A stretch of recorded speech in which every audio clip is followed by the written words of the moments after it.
buckle up, everybody, because today we are diving into some serious family drama. Oh, yeah. We're talking about Jacob, his father-in-law Laban, and an escape that'll make any getaway driver jealous. Yeah. We're talking ancient grudges, sneaky tactics, and a whole lot of tension. And you know it's all there in the book of Genesis. It is. And it's honestly a story that might just make you rethink that next family reunion. You're telling me.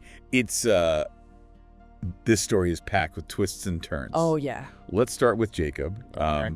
He's been working for Laban for years. Oh, wow. We're talking decades of sweat and toil. Yeah. But things have gone sour. Laban's sons are whispering in his ear that Jacob is getting rich at their expense, Really? taking everything that should be theirs. Oh, man. And it's even gotten to Laban himself, who seems to be turning against Jacob. Okay, so we've got some serious resentment brewing here. Oh, yeah. What does Jacob do when he realizes that things are going south? Does he just, sit back and hope for the best? Jacob is a man of action. He senses danger, feels a nudge from God, Okay. telling him it's time to head back to his homeland. Right. But here's where things get really interesting. Okay. This isn't just a simple pack your bags and go situation. Right. God gives Jacob a very specific sign, a dream that's going to play a huge role in what happens next. Okay, you got me. I'm hooked. Tell me about this dream. All right, picture this. Jacob sees a flock of goats, but not just any goats. Okay. These are speckled and streaked. Oh. And it's not just a random image in a dream. God actually speaks to Jacob, telling him that he has seen how unfairly Laban has treated him. So it sounds like God is not only sending Jacob home, but he's giving him a roadmap for success along the way. Exactly.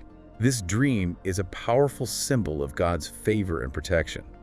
He's essentially saying, Jacob, I'm with you. I've got your back. Right. But here's where Jacob, even with divine guidance, makes a decision that might raise a few eyebrows.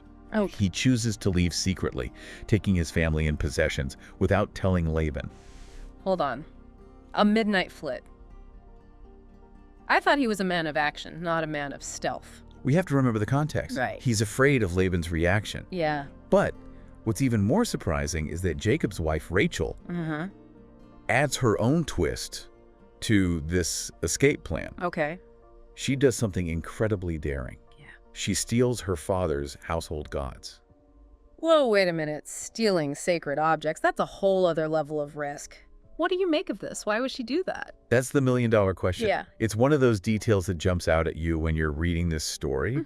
To understand it, we need to consider the significance of household gods in that culture. Right. These weren't just, knickknacks. Yeah. They were believed to hold power, influence, and even a connection to inheritance and family fortune. Really? So by taking them, Rachel might have been trying to secure those things for her own family's future. So it's almost like she's playing a high-stakes game of spiritual chess. Exactly. Trying to outmaneuver her father.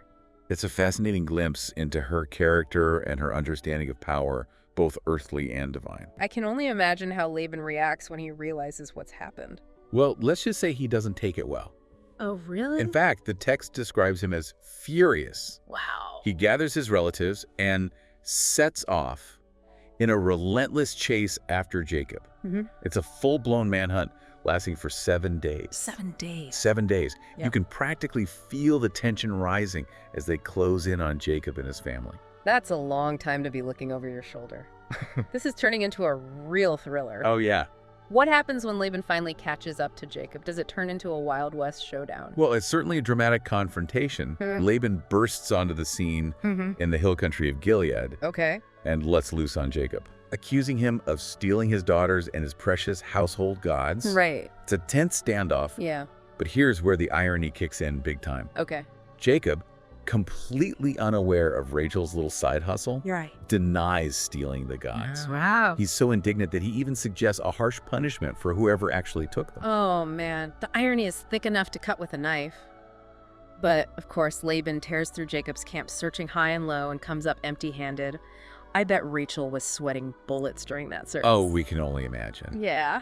But Rachel, being a quick thinker, comes up with a classic excuse. Okay. When Laban enters her tent, she claims she can't stand up because she's having her period. Clever girl. She manages to deflect suspicion, but this whole ordeal unleashes a torrent of pent-up frustration from Jacob, doesn't it? Oh, you bet it does. Yeah. All those years of hard work, Laban's manipulations, the constant feeling of being exploited, Right. it all comes pouring out. Yeah. Jacob lays it all out, reminding Laban how he changed his wages 10 times, Oh, wow. how he toiled day and night, Yeah. and how if it hadn't been for God's protection, he would have been sent away empty-handed. So we see a real power shift here. Yes. Jacob isn't playing the submissive son-in-law anymore. Right. He's calling out Laban's hypocrisy and standing up for himself. What's Laban's response to this? Is he completely humbled, or does he double down on his anger? Interestingly enough, Laban, despite being caught red-handed, seems to recognize the limitations of his power. Okay. He's furious, Right. but he knows he can't just take what he wants, Yeah. especially after God warns him in a dream not to harm Jacob. Wow, another divine intervention. So we've got a standoff, 2 angry men, and a heap of unspoken resentment. Does this end in a brawl? A bitter separation? Surprisingly, no. Real? Instead, Laban does something unexpected. Okay. He proposes a covenant, a formal agreement to ensure peace between them. Hold on. A peace treaty. They go from a heated chase and accusations to a formal agreement. Talk about a plot twist. What does this covenant involve? Do they just shake hands and call it a day? Yeah, not quite. Okay. To solidify this pact, they engage in a very symbolic act. They build a heap of stones as a physical reminder of their promises, a visible witness to their agreement. Right. They even give the place different names. Okay. Laban calls it Jagar Sahadutha, Okay. while Jacob calls it Gilead, both meaning witness heap. I love those little details. They make the story come alive. So they're basically saying, let this pile of rocks remind us that we're turning over a new leaf. Right. Do they swear any oaths to make it official? They do. Okay. And Jacob's oath is particularly interesting. Okay. He invokes the fear of his father Isaac. Now, this phrase isn't just a casual reference. Right. It carries a lot of weight. What's so significant about invoking the fear of his father Isaac?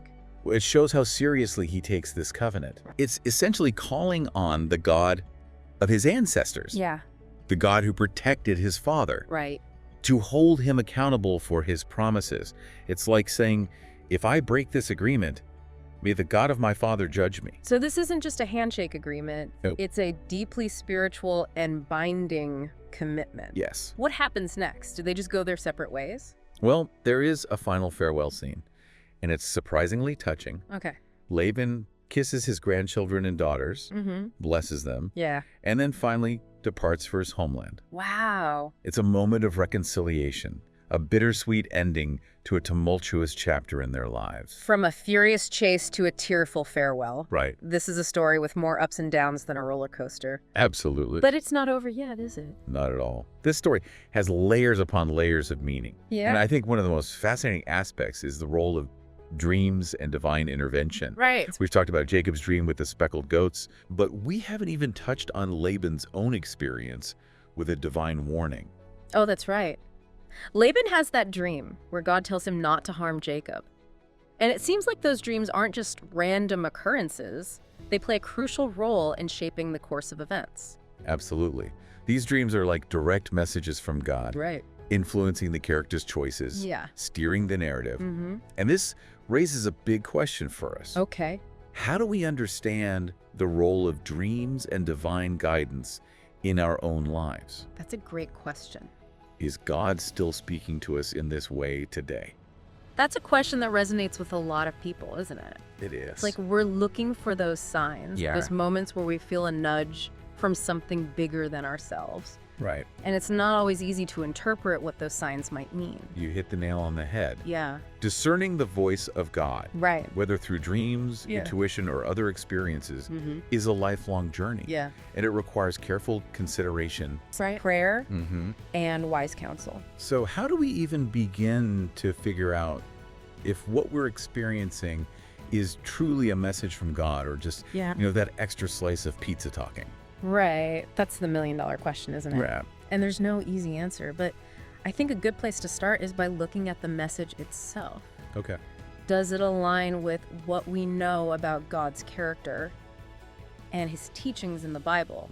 If it's prompting you to do something that goes against those principles, well, that's a pretty big red flag. Right. So we're not just following any random voice that pops into our heads. Right. We're looking for consistency with what we know to be true about God. Exactly. And another thing to consider is the fruit of that message. Sure. Does it lead to things like love, joy, peace, patience, kindness, all those good things we associate with the Holy Spirit? Or does it stir up fear, anxiety, or a desire to harm ourselves or others? Right. That's a pretty clear indicator of where that message is coming from. So it's not just about the feeling we get, it's about the actions that follow. Actions speak louder than words, right? Absolutely. And one more thing. Don't underestimate the power of community. Okay. Talk to trusted friends, mentors, or spiritual leaders about what you're experiencing. Right. See if the message resonates with them, if it aligns with their understanding of God. Sometimes an outside perspective can help us see things more clearly. That's such good advice. It's like having a spiritual sounding board to someone to help us process those big questions and make sure we're on the right track. Exactly. We weren't meant to navigate this life alone. Right. We need each other. We need that support and guidance, especially when it comes to matters of faith. As we're talking about these dreams and signs, I can't help but think back to Rachel and that daring move she pulled, stealing those household gods. Right. What do you think was going through her mind? Was she just trying to secure her family's future? Yeah. Or was there something deeper, maybe a spiritual struggle going on? I think it's a mix of both. Right. Remember, she's growing up in a household where those gods represent power, protection, and even inheritance. Right. It's ingrained in her culture. Yeah. So on one level, she might be acting out of a desire to protect her family, to make sure they have those blessings. It's like she's hedging her bets, taking matters into her own hands, just in case Jacob's God doesn't come through. Right. But on another level, it makes you wonder about her understanding of God. Jacob has repeatedly emphasized that his success comes from the one true God, not from idols or human schemes. Right. So did Rachel fully embrace that faith? Yeah. Or was she still holding on to those old beliefs, maybe feeling like she needed to take some extra precautions? That's such an interesting point. It's like she's caught between two different belief systems, trying to reconcile them in her own mind. Right. And that's something a lot of people can relate to, isn't it? Yeah. That feeling of being pulled in different directions, trying to figure out what you truly believe. Absolutely. It's that inner tension we all experience at times, trying to figure out how our faith fits into the messy reality of life, how to make sense of our own cultural background and the teachings we've received. It's easy to get caught up in the drama of this story, the chase, the stolen idols, the angry confrontations. But when you step back and look at the bigger picture, there's a powerful message of reconciliation that shines through. Despite all the conflict, Laban and Jacob choose to make a covenant, a promise of peace. And that's what makes this story so compelling. It doesn't shy away from the messy parts of life, from the jealousies and betrayals that can tear families apart. Right. But it also shows us that even in those broken places, there's always hope for healing, for forgiveness, for a new beginning. It's a reminder that relationships are rarely neat and tidy. They're full of complexities, contradictions, and those moments where we make choices we might later regret. Yeah. But the story doesn't end there. It moves towards forgiveness, towards understanding, towards finding a way forward together. It's a powerful testament to the enduring power of family, even when that family has been through the ringer. And it makes you think about your own family relationships, doesn't it? Absolutely. Those times when you've been hurt, those arguments that seem to go on forever, those grudges that are hard to let go of. Exactly. We all have our own Laban and Jacob stories, those relationships that have been strained or even broken. Yeah. And this story reminds us that even in those situations, God can work miracles of reconciliation. He can bring healing to those wounded places if we're willing to let him. One thing that really strikes me is how this story, even though it's thousands of years old, still feels so relevant today. It does. The themes of family drama, power struggles, and spiritual seeking are timeless. Right. We're still grappling with those same issues, those same questions about faith and family and how to navigate the complexities of life. You're absolutely right. It's a story that speaks across cultures and across generations. And I think that's one of the reasons why it continues to fascinate us. Yeah. We see ourselves reflected in these characters, in their flaws, their struggles, and their moments of grace. Okay, so we've talked about the family dynamics, the spiritual themes, and the enduring relevance of this story. But there's one character we haven't really discussed in depth, Laban. Right. What are we to make of him? Yeah, Is he the villain of the story, or is he more complex than that? that's a great question. Laban is a fascinating character to study because he's not a one-dimensional bad guy. Right. He's a shrewd businessman, a protective father, and a man who is clearly concerned about his family's well-being. Mm-hmm. But he's also manipulative, prone to anger, and willing to exploit others for his own gain. It's like he's got this internal tug-of-war going on between his better nature and his more selfish impulses. Exactly, and I think that makes him a very human character. Yeah. We all have that capacity for both good and bad, for generosity and greed. Right. And Laban's story reminds us that even those who make bad choices, who hurt others, are still capable of redemption, of change, of reconciliation. And that's a hopeful message, isn't it? It is. It means that none of us are beyond the reach of God's grace, no matter what we've done or how much we've messed up. It's a reminder that God's love is relentless, persistent, and always seeking to draw us back to himself, even when we've wandered far away. So even Laban, with all his flaws and manipulations, is ultimately offered a path towards reconciliation, a chance to make things right. Mm-hmm. And that speaks volumes about the power of forgiveness, both human and divine. Absolutely. It's a story that reminds us that forgiveness isn't about condoning bad behavior, but about releasing ourselves from the burden of anger and resentment. It's about choosing to move forward even when it's difficult, and trusting that God can work in the hearts of others, even those who have hurt us deeply. You know, this whole conversation has been so thought-provoking. We've uncovered so many layers of meaning in this story, from the personal to the spiritual to the cultural. Yeah. It's amazing how these ancient texts can still speak to us so powerfully today. It's a testament to the enduring power of storytelling and to the timeless wisdom contained in the Bible. Right. These stories aren't just historical accounts. They're mirrors reflecting back our own human experience, our struggles, our triumphs, and our ongoing search for meaning and connection. Yeah, it makes you realize that we're all part of this grand narrative, this tapestry of human experience that's been woven together over centuries. Right.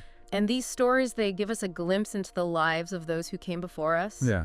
Their challenges, their triumphs, and the lessons they learned along the way. It's like we're having a conversation across time, isn't it? Yeah. Learning from their wisdom, their mistakes, and their encounters with the divine. Mm-hmm. And as we delve into these stories, we start to see patterns, echoes of our own lives and experiences. It's almost like these stories are holding up a mirror, Yeah. forcing us to confront those parts of ourselves that we might prefer to keep hidden. Right. The good, the bad, the messy, the beautiful. It's all there. And that's where the real transformation happens, isn't it? Yeah. When we're willing to be honest with ourselves, Right. to acknowledge our flaws and our need for grace, Yeah.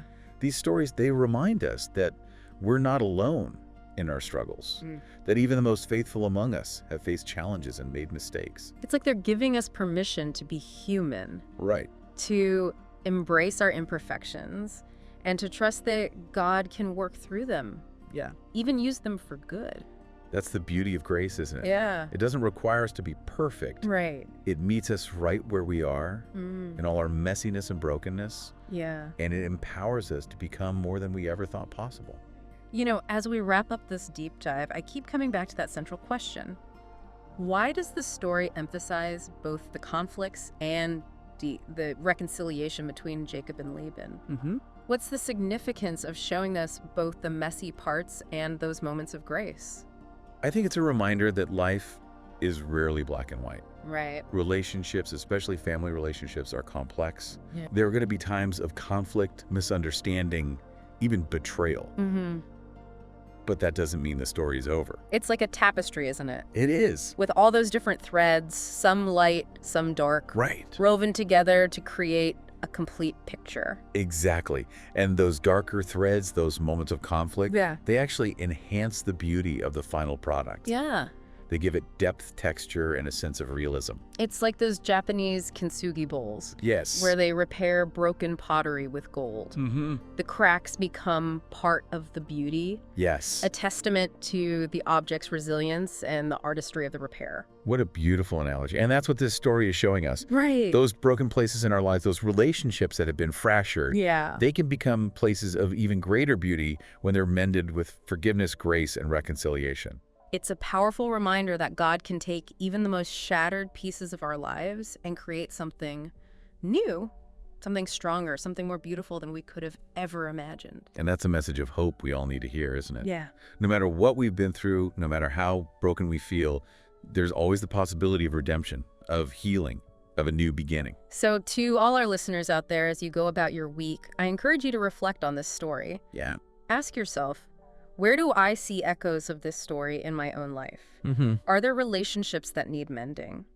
Am I holding on to any household gods, those things that I'm clinging to for security or identity that might be hindering my relationship with God? And most importantly, am I open to the possibility of reconciliation, of letting go of the past and embracing a future filled with hope and healing? Remember, the story of Jacob and Laban is more than just an ancient tale. It's a reflection of our own human journey. A reminder that even in the midst of our flaws and failures, God's grace is always available, always working to redeem and restore us. Thanks for joining us on this deep dive. We'll be back next time with another fascinating exploration of the stories that shape our lives and the timeless wisdom they offer. Until then, keep seeking, keep questioning, and keep diving deep. Happy exploring.